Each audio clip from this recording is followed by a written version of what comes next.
ฉันได้เขียนมาจากบทเรียนที่เธอเคยเรียนว่าจาที่ฉันเอ่ยไปมาจากอารมณ์ที่เธอผ่านเจอ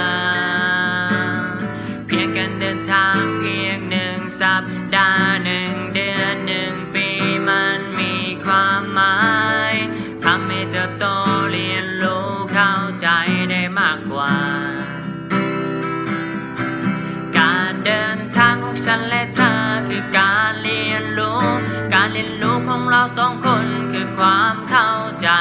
เธอเข้าใจและฉันเข้าใจก็ทำให้เรามั่นใจ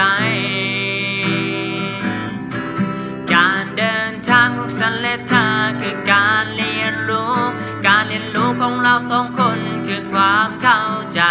เธอเข้าใจและฉันเข้าใจก็ทำให้เรามั่นใจในสิ่งนั้น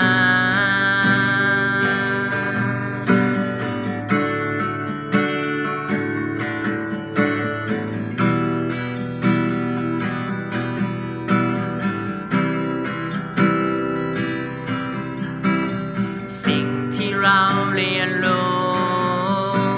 ส่งเสริมต่อการก้าวเดินเรื่องราวที่เราเผชิญอยู่ที่เราเข้าใจมันไหม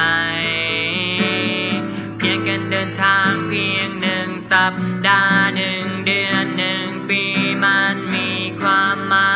ยทำให้เติบโตเรียนรู้เข้าใจได้มากกว่าเดินทางของฉันและเธอคือการเรียนรู้